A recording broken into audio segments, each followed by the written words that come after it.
Japan is a country that has long been celebrated for its technology and rich cultural heritage. But outside of these assets lies a dark subculture that many other nations find bizarre. It's a subculture built upon silicon and steel, where the boundaries of intimacy, companionship, and the intricate dance between fantasy and reality are staged.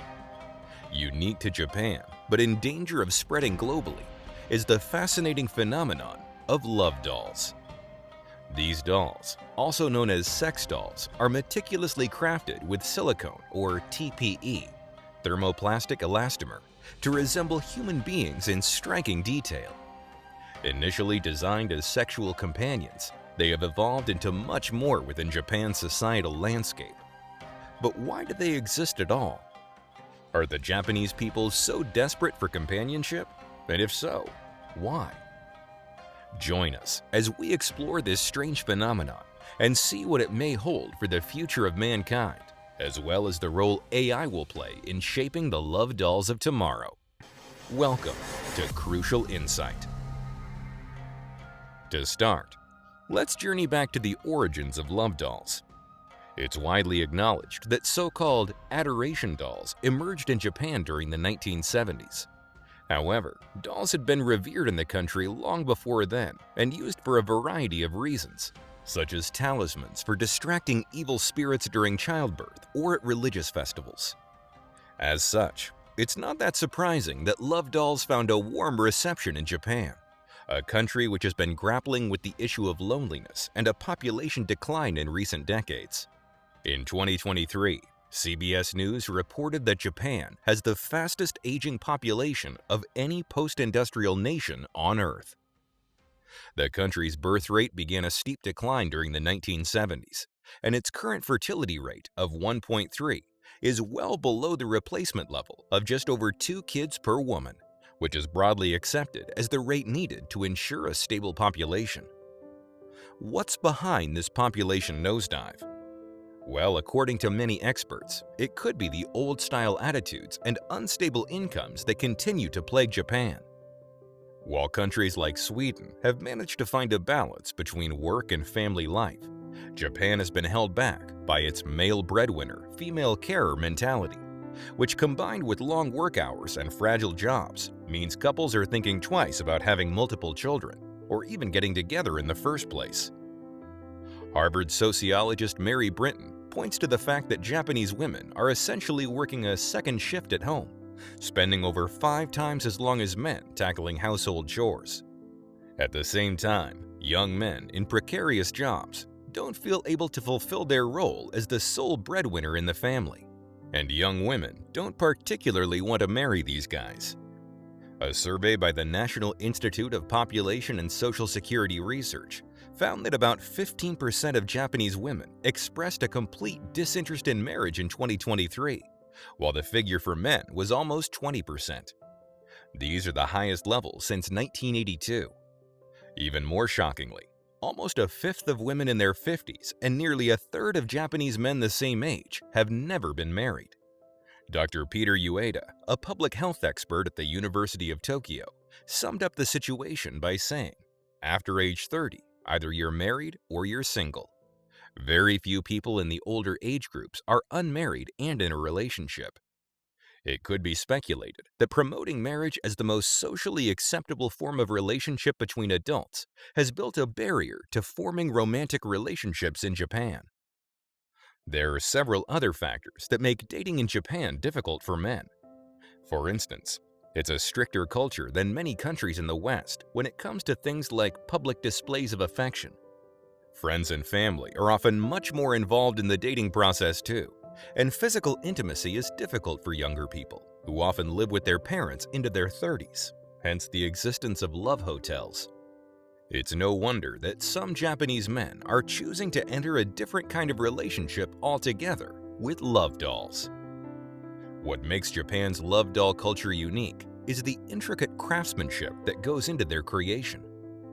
Over the past few years, there has been significant progress in the manufacturing process, leading to increasingly lifelike and intricately detailed models.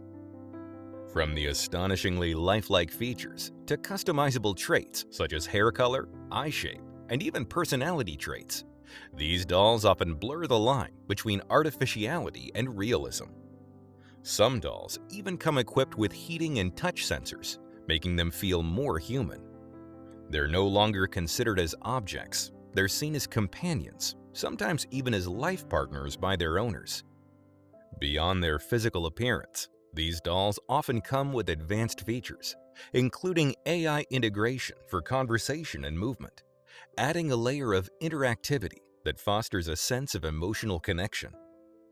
For some individuals, these dolls represent an avenue for companionship, offering solace in a society where loneliness is increasingly prevalent.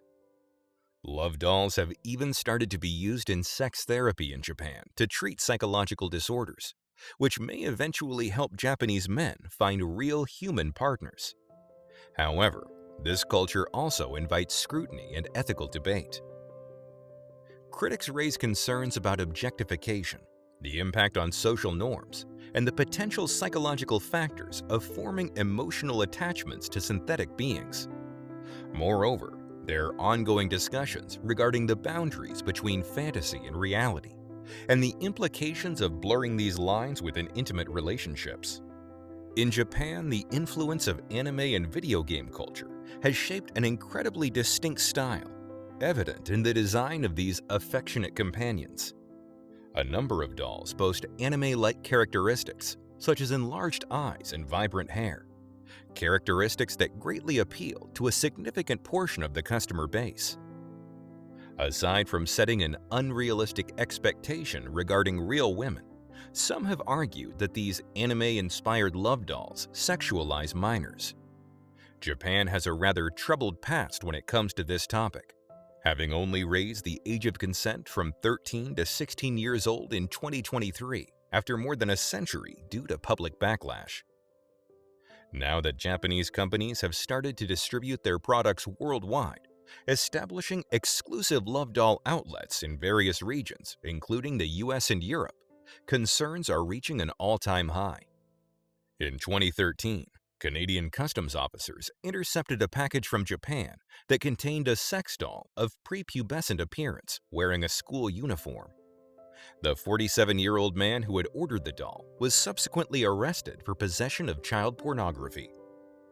After a similar case happened in Australia with a doll sent from China, an Australian grandmother named Melissa Evans began a petition to ban the import of child sex dolls in Australia.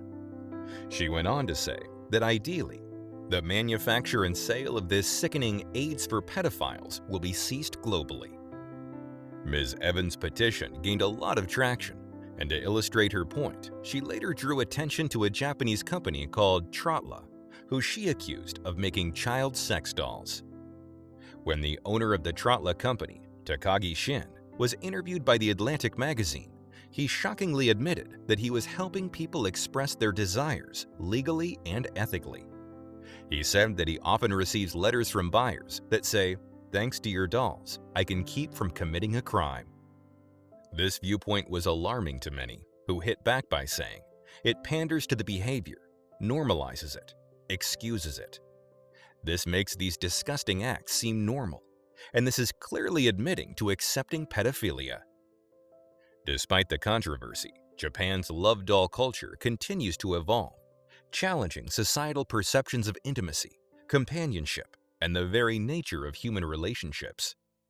It stands as a testament to the intersection of technology, artistry, and human desires, raising profound questions about the future of interpersonal connections in an increasingly technologically driven world.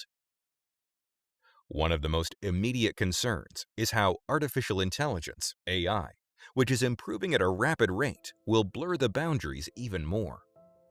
The advancement of AI holds the potential to significantly enhance a love doll's realism, interactivity, and adaptability. Clearly, there are benefits to this. They might become more attuned to individual needs, offering a more tailored companionship experience.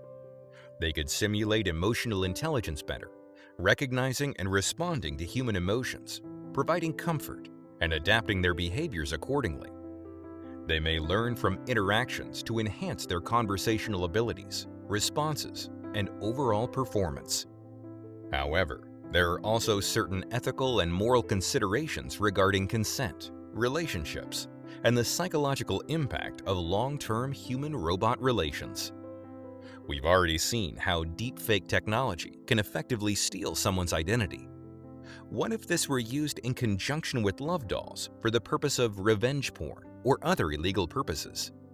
The technology is still limited by the intentions of its creator until it no longer isn't. As AI technology progresses, societal attitudes towards human-robot interactions may evolve, potentially leading to greater acceptance of love dolls as companions. But for now at least, it's still a bizarre concept that most people would rather not entertain. Will love dolls have a bigger role to play in the future of Japan? What about elsewhere? Should legal steps be taken to limit or monitor their usage? Let us know your thoughts in the comments. Remember to leave a like if you enjoyed this video and subscribe for more informative yet often bizarre stories like this. Thank you for watching, and we'll see you in the next video.